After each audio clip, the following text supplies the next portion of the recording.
오늘은 임플란트 오버덴처 설명할 거고요. 로케이터랑 마그네틱, 자석으로 하는 마그네틱 있고, 그 다음에 바 타입이 있고, 오링 타입이 있고, 여러 가지 종류의 이제 오버덴처가 있는데, 우리는 두 가지로 이제 쓰기로 정했고, 화학은 무조건 로케이터로 가는 걸로, 이제 화학의 두 개의 로케이터. 네 개로 가는 경우에는 화학도 마그넷으로 가야 되고요. 상학은 로케이터로 했었을 때 임플란트 페일이 많아가지고 상학은 4개의 마그네틱 오버덴처로 하기로 정했어요. 물론 이제 이게 최소의 임플란트 개수거든요.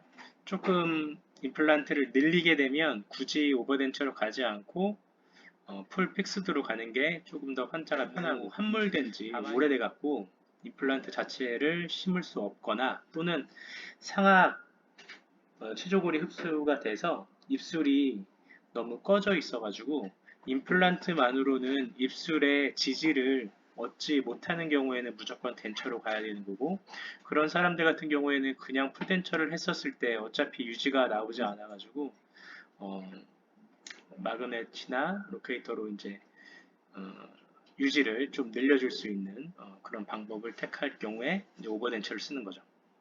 근데 그래서 로케이터랑 마그넷 두 가지를 준비했는데 둘 다 하기에는 30분이라는 시간이 너무 짧아가지고 오늘 로케이터 하고 다음에 마그넷을 다시 할 거예요. 이거 옛날에 다시 했던 얘기들인데 처음 듣는 사람들도 있으니까 그냥 가벼운 마음으로 들었으면 좋겠고 오버덴처의 개념이 이제 여러 가지가 있는데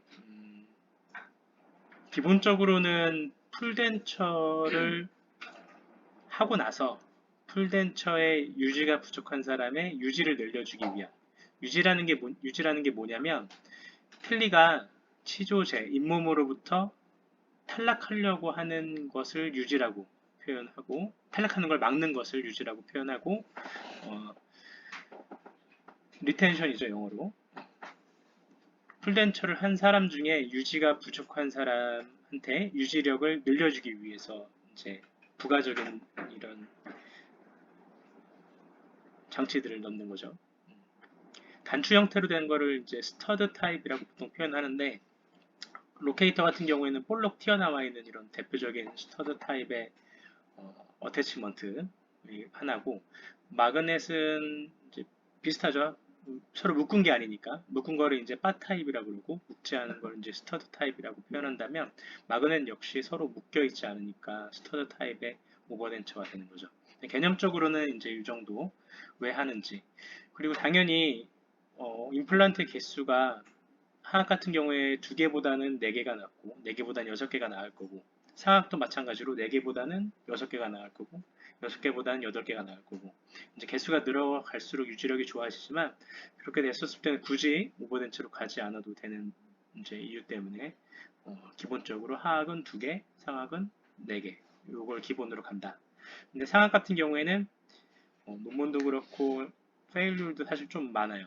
4개를 하더라도 특히 대합치아가 자연치아라든지 자연치아라든지 임플란트가 있었을 때 마그넷 4개로 임플란트 4개로 오버덴치를 갔었을 때 힘을 버티지 못하는 경우가 많아서 대합치와의 그 교합력 관계 그리고 환자의 그 씹는 힘 이런 걸 고려해서 4개로 갈지 5개로 갈지 6개로 갈지 추가적으로 좀 차이가 있을 수가 있어요. 그래서 오늘 첫 번째 시간으로 로케이터부터 진행하도록 할게요.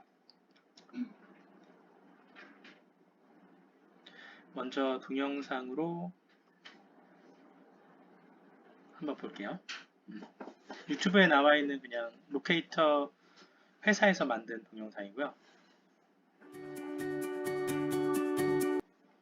이 잇몸의 높이에 따라서 그 잇몸에 묻히는 정도에 따라서 잇몸하고 바로 저스트로 나오는 경우 1mm 높이, 2mm 높이, 3mm, 3mm 이렇게 우리 힐링 어버트먼트처럼 커프 치조 골로부터 잇몸의 두께에 따라서 그 높이를 정하게 돼 있어요. 0mm를 쓰는 경우에 사실은 어느 정도 본로스가 온 경우에 해당될 거고 대부분 3mm, 4mm, 5mm, 6mm까지 나와 있는 걸로 알고 있거든요. 그래서 보통 안정적인 임플란트 같은 경우에는 잇몸 증제바의 두께가 4mm에서 5mm 정도 나오거든요. 그래서 대부분 다 이 뒤에 거를 쓰게 될 거고,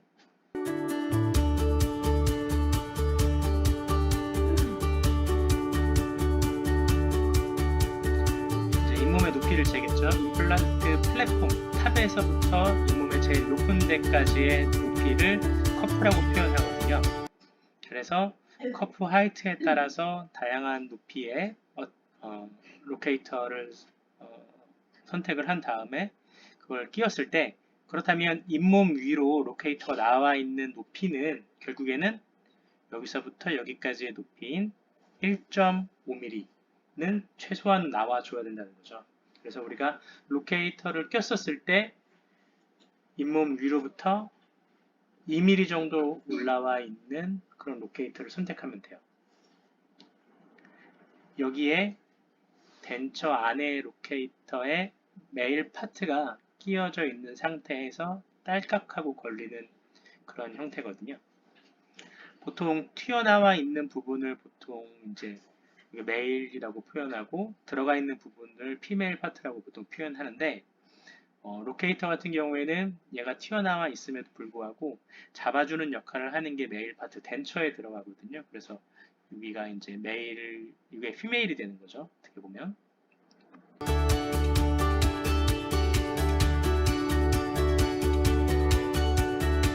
그래서 이제 돌리는 거죠. 쉽게 말해서. 전용 드라이버가 있고 한데, 이제 로케이터를 잇몸 임플란트에 연결하고 그 위에 이게 이제 은색으로 나와 있는 이게 이제 메일이거든요. 덴처 안에 이렇게 묻히게 되는 거죠. 얘가 이렇게 딸깍 끼었을 때 잇몸에서부터 전체적인 높이는 2.27mm 정도 된다고 해요. 그래서 덴처는 최소한의 그 파여야 되는 두께는 따라서 최소한 2.27mm, 그리고 덴처 베이스의 두께가 필요한 게 우리가 2mm가 보통 필요하거든요. 그리고 치아의 길이 4mm 필요하기 때문에 구치부 기준으로 최소 오클루잘 클리어런스가, 크라운 하이트 랭스가 최소한 필요한 게 로케이터 2.27, 3mm, 그리고 덴처 2mm, 치아 4mm. 그래서 클리어런스가 최소 11mm 정도 돼야지 이거를 끼울 수가 있어요. 너무 VD가 낮은 사람은 따라서 구치부에는 로케이터를 넣을 수가 없겠죠. 그런데 다행인 건 로케이터는 대부분 하악 전치부에 멘탈 포라멘과 멘탈 포라멘 사이에 심립을 하고 최소한으로 얘를 가깝게 붙여서 심거든요. 그래서 전치부에 위치하는 경우가 많기 때문에 클리어런스가 부족해서 로케이터가 안 들어가는 경우는 거의 없다고 보면 돼요.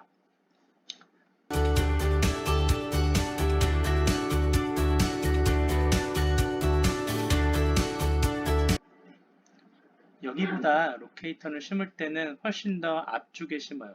아이디어란 위치는 보통 측절치 사이, 1번과 2번 사이에 붙여지게 되거든요. 근데 요거 동영상에서는 지금 거의 소구치 부위에 심어놓은 거기 때문에 이건 좀 잘못된 거고, 최대한 이 앞쪽에 모여 쓰는 거죠. 물론 뒤로 갈수록 틀니 같은 경우에 더 유지를 잘 받기는 하지만 임플란트가 그만큼 힘을 너무 받게 되는 거고, 두 개의 임플란트로 틀니를 전부 다 교합력을 전부 다 받쳐주기에는 한계가 있거든요.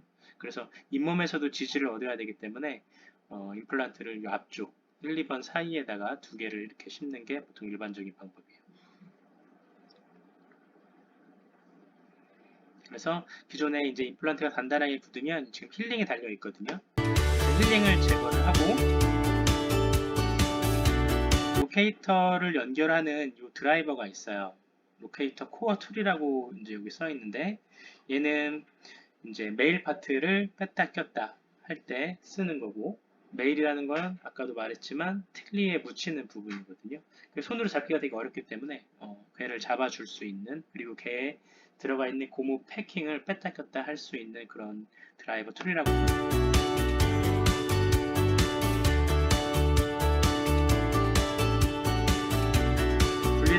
분리해보면 이제 세 가지 이제 종류의 이제 나사가 나오거든요. 요거는 어태치먼트 드라이버 앤 슬리브라고 그래서 임플란트의 들어가는 아까 피메일 파트, 임플란트에 연결되는 피메일 파트를 조이는 드라이버가 될 거고, 요거는 이제 인설션 엔드라고 그래서 넣는 부분의 끝이고, 이따 설명 다시 할 거고, 요거는 이제 리무버 엔드, 로케이터 안에 고무 팩을 잡아당기는 거. 이따 그림 보면서 다시.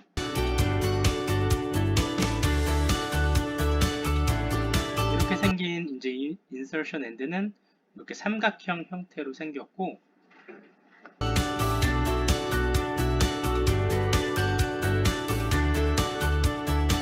이렇게 이걸 피메일 파트라고 합니다. 이 피메일 파트를 이렇게 돌려서 집어넣는 데 쓰는 거고, 이 위에 이제 1.12 헥사 드라이버를 연결할 수 있게 되어 있어요. 근데 이거 조이는 거는 또 따로 우리 드라이버가 있는 것 같더라고요. 지난번에 보니까. 이걸로 조여도 되고, 이렇게 이 드라이버 툴에다가 기존의 1.12 헥사 드라이버를 연결한 상태에서 토크를 줘도 돼요.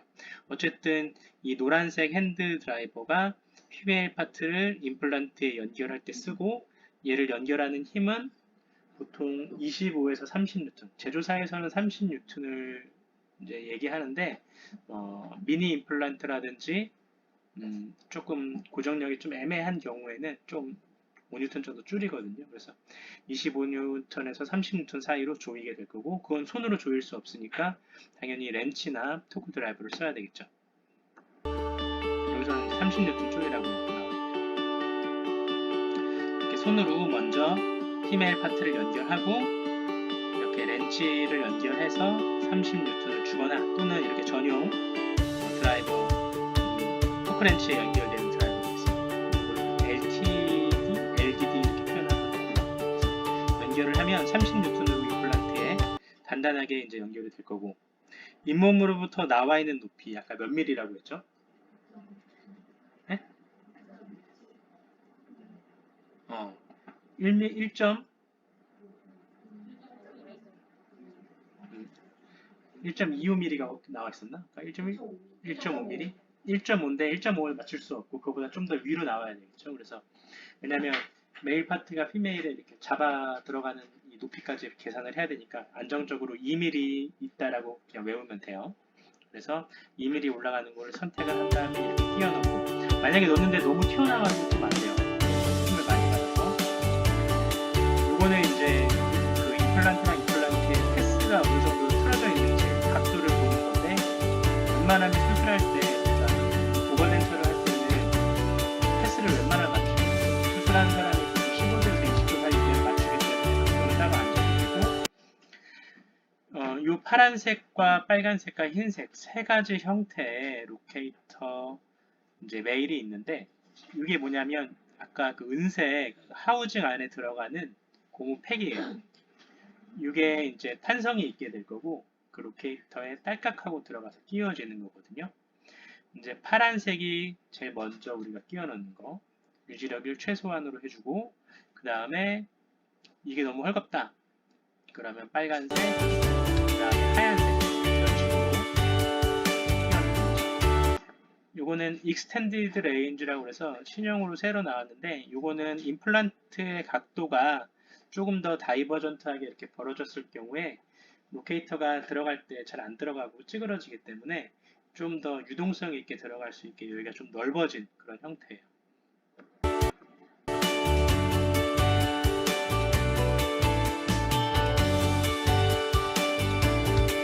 이렇게 로케이터 팩을 꺼내게 되면 파란색, 빨간색, 하얀색 순서의 그 메일이 있고, 요거는 이제 메일을 잡아주는 그 캡이거든요. 하우징이고, 거기 안에는 까만색 메일이 들어가 있어요. 요거는 처음에 로케이터의 피메일에 정확하게 이 하우징이 연결되는 걸 잡아주기 위해서 이제 프로세싱 할 때 필요한 그런 메일 파트고요. 덴처의 메일 파트가 이 캡이 붙은 다음에 이 까만 거는 제거를 하고, 그 다음에 첫날 이제 파란색을 끼워서 사용을 해보게 하고, 헐거우면 빨간색, 헐거우면 흰색, 이 순서대로 환자한테 바꿔서 쓰는 거죠. 환자 개개인별로 요 통 하나를 보통 쓰게 돼 있어요. 보관하고 있어야 되겠죠.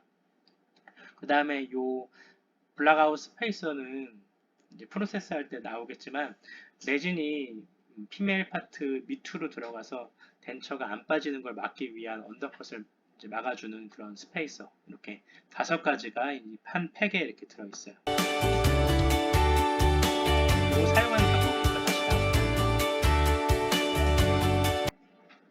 이렇게 스페이서를 이 피메일 파트 밑에다가 이렇게 꽂아놔줘요. 왜 그러냐면 이 피메일 파트 밑으로는 이제 언더컷이 있다 보니까 만약에 레진이 흘러 들어가서 굳어버리면 덴처를 빼려고 해도 빠지지가 않아요. 다 쪼개내야 되거든요. 대부분 한 번씩은 다 경험이 있어. 우리가 템포러리 크라운을 만들 때 너무 늦게 빼서 안 빠져서 다 쪼갠 적이 한 번씩의 경험이 있듯이 오버덴처를 할 때 이 언더컷 밑으로 들어가서 덴처를 쪼갠 적이 다들 웬만하면 한 번씩은 있어요. 옛날에는 이걸 다 러버댐으로 했었는데 지금은 이렇게 스페이서가 있어가지고 좀 그런 경우가 줄긴 했죠. 스페이서를 이렇게 꽂은 다음에 여기서부터 이제 우리가 보통 하는 과정이에요. 임플란트 수술하는 거 어차피 원장이 할 거고, 요 로케이터 연결하는 거 사실 원장이 하는 게 맞긴 한데 너무 바쁠 경우에 어쨌든 스텝이 좀 해줘야 될 부분들이 있거든요. 그래서 아까 말했지만 메일 파트를 잡아주고 있는 요 하우징, 메일 캡이라고 보통 표현하더라고요. 이게 덴처에 묻히는 거거든요. 요 안에 까만색 프로세싱 메일이라고 그래서 까만색 메일이 들어가 있고, 얘를 환자 입안에 스페이서, 피메일, 까만색 메일, 그 다음에 캡, 요거를 이렇게 딸깍하고 이제 끼우는 거거든요. 까만색은 유지력이 좀 세요. 그래서 정확하게 포지셔닝이 딱 들어갈 수 있는 것을 잡아줄 수 있는 역할을 하거든요. 이 상태에서 덴처 내면을 판 다음에 한번 보죠. 다 들어갔는지 이렇게 확인을 하는 거죠. 꽉 눌러가지고 덜 들어간 상태로 굳어버리면 당연히 안 들어가거든요. 그래서 덴처 내면을 여기를 동그랗게 다 파요. 우리가 보통 기공소에 파이널 덴처를 보낼 때 또는 파이널 본을 뜰 때 로케이터를 힐링 대신 연결을 하죠. 그리고 나서 거기를 기공소에서 미리 덴처 로케이터가 들어갈 부위를 파달라고 해서 만들어 온 거에 보면 이렇게 구멍이 뻥 크게 뚫려 있어요. 여기서 보이는 것보다 훨씬 많이 뚫려 있거든요. 그 다음에 우리가 쓰는 독구소 리베이스 레진 있잖아요. 독구소라고 보통 표현하던데 리베이싱 레진, 그게 이제 핑크빛 나는 거거든요. 걔를 여기에 이렇게 쭉 담아요. 그 다음 맞나? 독구야마? 독구소? 얘를 여기다가 섞은 다음에 양쪽을 하는 거죠. 그리고 나서 아직 굳지 않았으니까 이 과정을 기공소에서 해주는 거거든요. 로케이터랑 닿을 부위를 이렇게 미리 하는 거죠. 근데 이 기구를 쓰면 좋겠지만 그냥 쓰게 크게 파오더라고요. 다만 이게 언더컷이 좀 있어야 돼요. 그래서 버 형태가 이렇게 밑에가 더 넓은 형태를 취하거든요.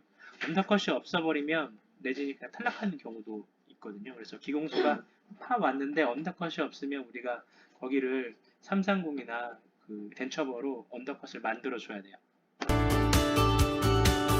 언더컷이 있는 폴을 만든 다음에 그리고 이제 덴토, 기토가 빠져나올 수 있는 구멍을 덴처에다 쓰는 거예요. 그러면 구멍으로 들어가는 것도 막을 수가 있어요. 그러니까 언더컷 밑으로 들어가서 안 빠져도 뚫린 적이 있었잖아요. 덴토를 만들면 덴처 바깥으로 레진이 잉여 독구소가 빠져나올 수가 있어요.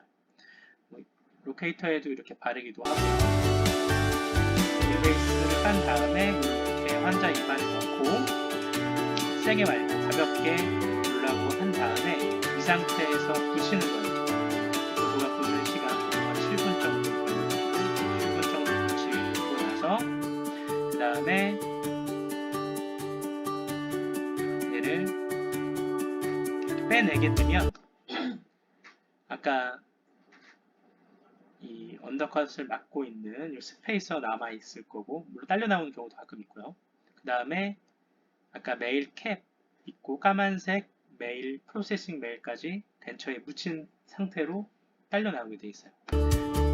따라서 덴처 내면을 보면 까만색 메일이 들어가 있을 거고, 그 다음에 이 은색 메일 캡이 들어가 있을 거고, 근데 지금은 여기서는 까만색 프로세싱 메일을 지금 빼버린 거죠.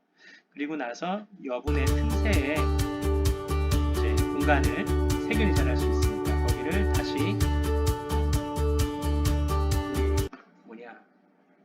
패턴 레진? 뭐 그런 걸로 메꾸는 거죠. 도쿠소 써도 되고 패턴 레진 써도 돼요. 근데 패턴 레진이 조금 더 다루기가 편해가지고 패턴 레진을 많이 쓰는 것 같아.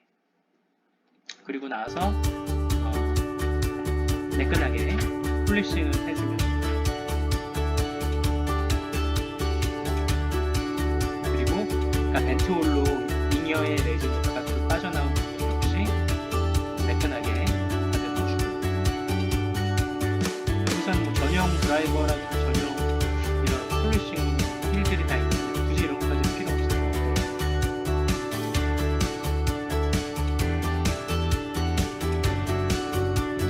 아까 딱 빼냈을 때, 환자 입안에서 빼냈을 때 이렇게 까만색 프로세싱 메일이 이 캡 안에 들어가 있는 상태에서 이렇게 나오게 돼요. 그러면 이 드라이버, 아까 봤었죠? 이 드라이버에 이제 인서션 엔드라고 하거든요. 요 엔드 끝을 요 메일 파트에 딸깍하고 끼워 놓으면 딱 들어가거든요. 그리고 약간 비틀어서 빼면 이렇게 메일이 빠져요. 그리고 빼낸 다음에 뒤에 반대편, 그러니까 피메일을 잡았던 노란색 드라이버 말고 그거에 이제 핸들에 붙어 있는 뒤쪽을 요 메일에다 끼우면 또 딸깍하고 들어가거든요. 그 딸깍하게 메일을 끼워서 잡은 다음에 얘를 다시 벤처 캡에다가 끼우면 완성입니다.